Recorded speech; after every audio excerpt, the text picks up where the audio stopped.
Welcome to Mita's kitchen. আমি আজকে আপনাদের মাটন মাহারানি করে দেখাবো। তার জন্য আমার লাগছে 750 গ্রাম মাটন, যেটাকে আমি টক দই, কসুরি মেথি আর কাশ্মীরি লঙ্কার গুঁড়ো দিয়ে ম্যারিনেট করে রেখেছি। এটার মধ্যে নুন দিইনি এই কারণেই, কেন মাটনটা আমার একটু সেদ্ধ করাই আছে। নুন হলুদ দিয়ে আমি 60% মতো সেদ্ধ করে রেখেছি, সেই জন্য আমি এখন নুন দিইনি। আমার প্রয়োজন পড়লে তবে নুন দেবো, কারণ এখন নুন দিলে নুন হয়ে যাবে বেশি। তো তার জন্য আমার আরও লাগছে, ফোড়নে লাগছে আমার জয়িত্রী, গোটা দারচিনি, এলাচ, লবঙ্গ। এখানে লাগছে রোস্টেড ধনে, রোস্টেড জিরে, রোস্টেড মৌরি, এগুলো আমি ক্র্যাশ করে নিয়েছি। তার সাথে লাগছে আদা রসুন বাটা, তার সাথে লাগছে কাঁচা লঙ্কা বাটা, তার সাথে লাগছে পেঁয়াজ বাটা, কিছুটা পেঁয়াজ কুচি। আর এটা মহারানি করার জন্য আলু লাগে না, কিন্তু আমার ঘরে সবাই আলুটা প্রেফার করে, তাই আমি আলু দিয়ে নিয়েছি। কিছুটা আমি পেঁয়াজ দিয়েছি পেস্ট করে, কিছুটা আমি কুচিয়ে দিচ্ছি। তার সাথে লাগছে কিছুটা কাজু বাদাম, আর তার সাথে লাগছে আমার কিছুটা দুধ। এই রান্নাটা সম্পূর্ণ দুধ আর সাদা তেলে হবে। তাহলে চলো, প্রথমে আমি সাদা তেল দিয়ে কড়াইটা ধরিয়ে আমি গরম করে নিয়েছি। তার মধ্যে আমি কড়াই আমার তেতে গেছে, তার মধ্যে আমি সাদা তেল দিয়ে আলুটাকে আমি একটু ফ্রাই করে নেব।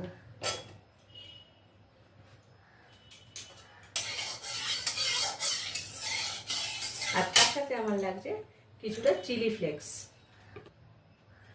এবারে আমি আলুগুলো আমার সেদ্ধ করা আছে, এই গোটা গোটা আলু রেখেছি, এই আলুগুলোকে আমি ফ্রাই করে নেব।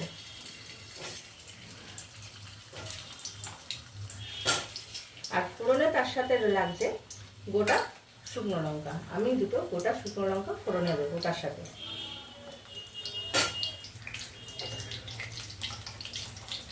একটু নুন দেবো,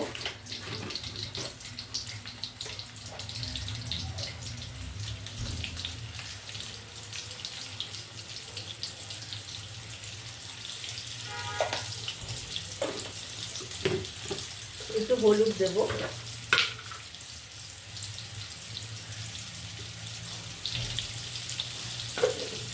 দিয়ে এটাকে আমি হালকা ব্রাউন করে ভেজে নেব। আলুগুলো আমার ভাজা হয়ে গেছে, আলুগুলো এবারে আমি তুলে নেব।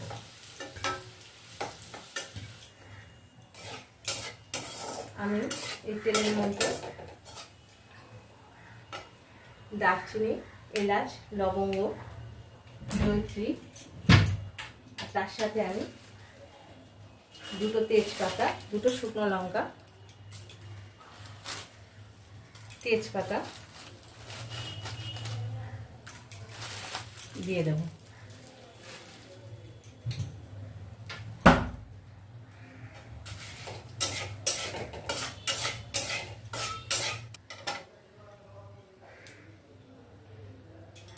এর মধ্যে আমি কুচনো পেঁয়াজ,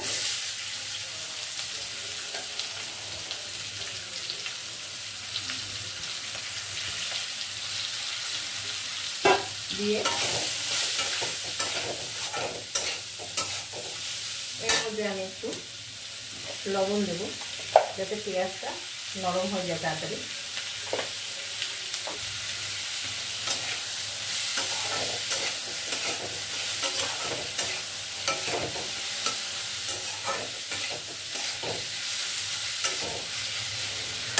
এর মধ্যে আমি একটু আদা রসুনের পেস্ট দেবো,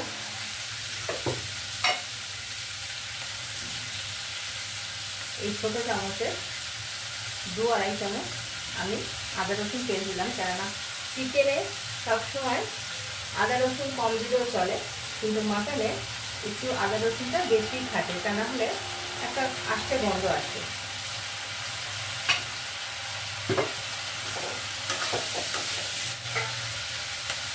যতক্ষণ না আমার একটা আদা রসুনের কাঁচা গন্ধটা যাচ্ছে, ততক্ষণ আমি নাড়িয়ে যাব।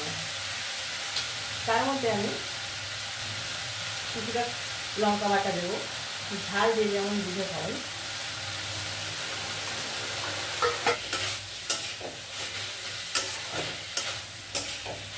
এরপরে আমি এই যে পেঁয়াজ বাটাটা, এই পেঁয়াজ বাটাটা এর মধ্যে দিয়ে দেবো।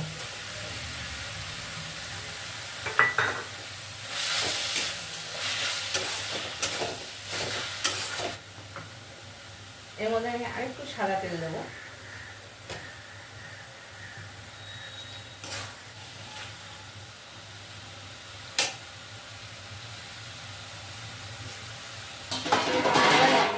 এই ম্যারিনেট করা যেটা আমি কসুরি মেথি, শুকনো লঙ্কা, কাশ্মীরি শুকনো লঙ্কা এগুলো দিয়ে যেগুলো আমি ম্যারিনেট করে রেখেছি সেটা আমি, আর টক দই, এগুলো আমি এর মধ্যে দিয়ে দেবো। আর ম্যারিনেট করা মাটনটা এর মধ্যে দিয়ে দেবো।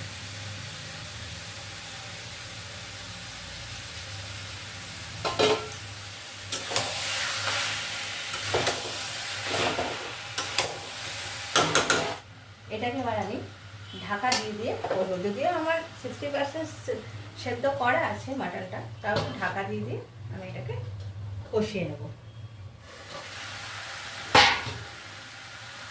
এর মধ্যে আমি কিছুটা রোস্টেড করা ধনে, জিরে আর মৌরি কিছুটা এখন দেবো, দিয়ে আমি কষাবো।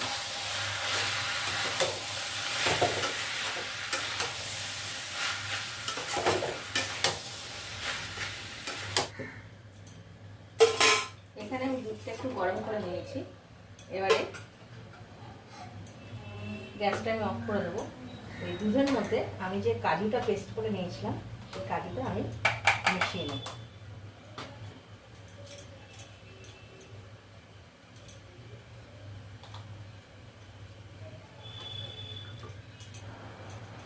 এটাকে আমি মিশিয়ে নেব। আস্তে আস্তে এই দুধ আর কাজু বাটাটা যেটা আছে সেইটা দিয়ে আস্তে আস্তে কষাবো।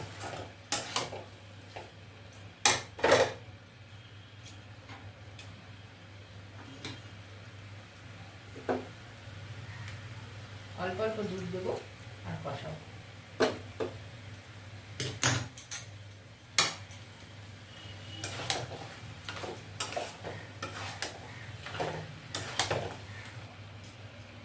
এর মধ্যে আমি একটু চিলি ফ্লেক্স দেবো।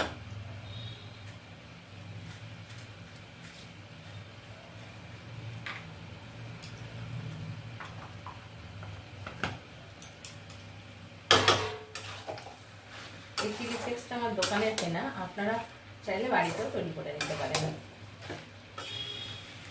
আমার যে সেদ্ধ করা মটন স্টকটা ছিল, আমি মটন স্টকটা দিয়ে দিয়ে এটাকে সেদ্ধ করব।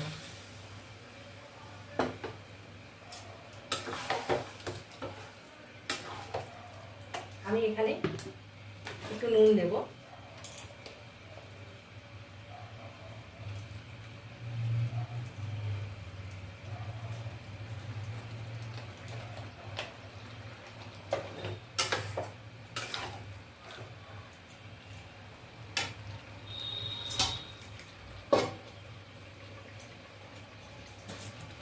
আমার এর মধ্যে সামান্য একটু, যখন মাটনটা সেদ্ধ করেছিলাম, মাটনের যে চর্বিটা ছিল একটু গলে গেছে, সেটুকু আমি দিয়ে দিলাম।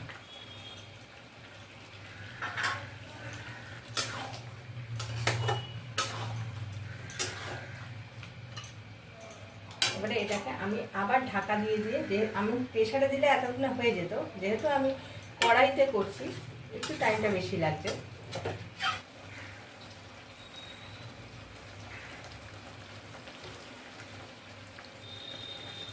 এবারে আমি আলুটা এর মধ্যে দিয়ে দেবো। এবারে আলু সমেত এটাকে একটু কষিয়ে নেবো। এই মশলার সাথে আলুটাকে একটু কষিয়ে নেব।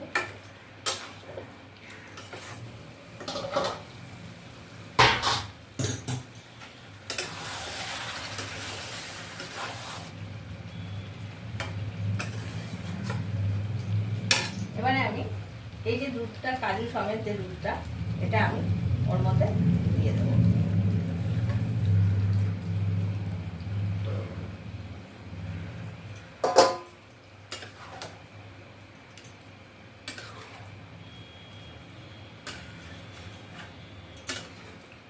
ঢাকাটা তুলে একটু নাড়িয়ে দিলাম, তা না হলে আরও তলাটা ধরে যাবে, যেহেতু কাজু আছে তলাটা ধরে যাবে।